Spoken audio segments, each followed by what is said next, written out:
Assalamu alaikum wa rahmatullah à tous mes frères et sœurs. Donc aujourd'hui on se retrouve pour une nouvelle vidéo. Bienvenue à vous. Donc le sujet d'aujourd'hui ce sera le culte de la virginité. Donc c'est un sujet très important à aborder car c'est vraiment une chose tellement futile que vous allez voir pourquoi. Donc avant de commencer, donc c'est peut-être un sujet assez sensible, donc dans l'islam il n'y a pas de sujet tabou ou sensible, ça n'existe pas aussi, c'est tout à fait naturel, c'est tout à fait voilà, hein. Il n'y a pas de tabou, tout ça. Ça c'est le shayatine qui a créé tout ça pour qu'on puisse pas connaître la vérité. Voilà.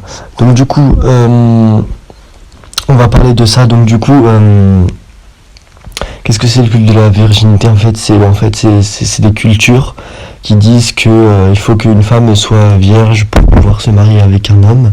Si elle ne l'est pas, elle peut pas se marier, etc., etc. Donc moi, qu'est-ce que j'en tire déjà?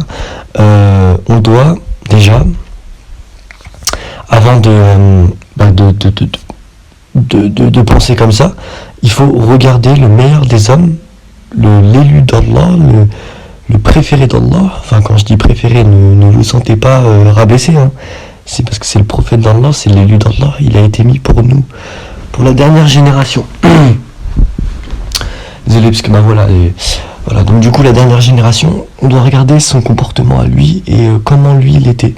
Donc lui, il avait des femmes. Il avait juste une seule femme qui était vierge, c'était Aïcha, que la paix et la bénédiction soit sur eux, voilà. Donc il n'y avait que elle, et toutes ces autres femmes n'étaient pas vierges, elles étaient plus âgées que lui, ou je me rappelle plus âgées ou moins âgées qu'elle. Voilà, parce que je me rappelle plus je me rappelle plus de leur âge, voilà. Mais c'est pour vous montrer à quel point que c'est tellement débile, ces cultures que... Désolé, je sais pas pourquoi j'ai une perte de voix. C'est pour vous montrer à quel point ces cultures sont tellement débiles, je vais vous dire qu'est-ce que ces cultures elles viennent d'où.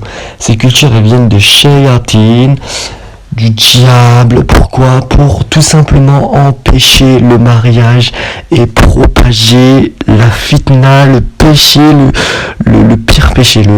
Voilà, vous m'avez compris, c'est quoi le pire péché?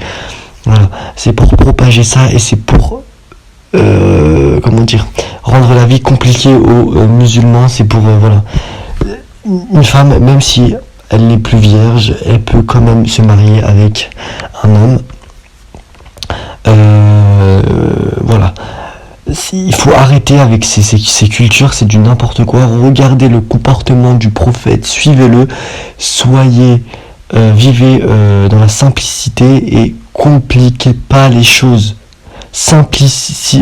Vivez dans la simplicité, facilitez les choses, je voulais plutôt dire faciliter les choses, voilà.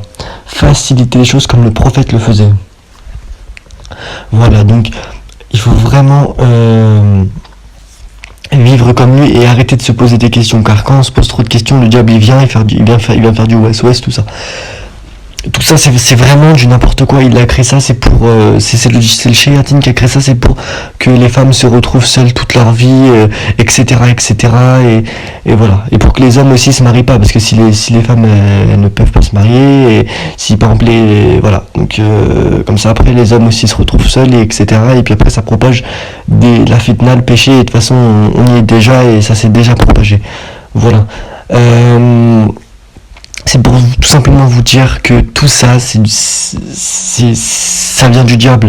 C'est pour nous compliquer la vie, c'est pour nous compliquer le mariage. Avant, les gens ils se mariaient super simplement. C'était simple. Maintenant, les gens, c'est devenu, on dirait, un luxe. C'est devenu quelque chose de super waouh. Les gens, ils mettent cette priorité numéro 1, alors que c'est pas une priorité. Il faut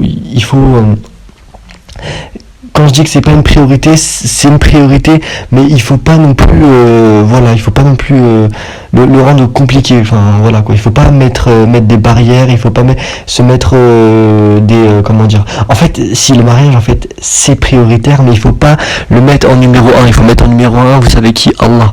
Et c'est Allah qui vous donnera vos femmes, etc. Voilà. Il qui vous donnera vos épouses et vos époux. Donc voilà, c'est ça que je voulais dire en fait. Tout simplement, il faut arrêter de se mettre des barrières, il faut arrêter d'avoir des exigences trop élevées. Il faut arrêter aussi avec les comment ça s'appelle, les mariages, tout ça, dans les salles, tout ça, je vous dis la vérité, tout ça, ça ramène le mauvais œil et vous allez mal commencer, ça ramène la sorcellerie et le mauvais œil, car il y a des gens, ils sont jaloux, ils ont dans leur cœur la maladie et ils sont capables ils sont jaloux, ils sont amoureux de cette dunya. Cette vie-là, c'est rien du tout comparé à l'au-delà. Cette vie-là, c'est juste un test. Donc voilà, donc essayez d'arrêter si vous pouvez éviter les mariages, faites ça en petit comité même. Si vous pouvez juste vous marier, ça y est, halas. Faut pas besoin de célébrer la fête du mariage, c'est pas obligatoire. Il faut juste se marier devant Allah et c'est tout, point. Voilà, donc du coup j'espère que cette petite vidéo vous aura plu, vous aura montré la vérité de ces conneries, c'est juste des conneries. Je suis même pas rentré dans les détails, j'ai parlé 6 minutes, et j'ai même, on va dire j'ai parlé 3 minutes pour vous montrer à quel point c'est n'importe quoi. Suivez la vie du prophète et vous vivrez une vie merveilleuse comme Allah il a dit. Si vous vivez comme le prophète a vécu, si vous suivez le prophète, en fait, vous vivrez la meilleure des vies. Voilà, tout simplement, arrêtez de vous compliquer la vie, arrêtez. Voilà. Donc, salam alaikum à tous mes frères et sœurs, salam, et proposez-moi des sujets en vidéo, essayez de partager mes vidéos, comme ça ma chaîne, il y a plein de personnes qui verront cette vidéo et qui verront ma chaîne pour les autres sujets. Allez, salam.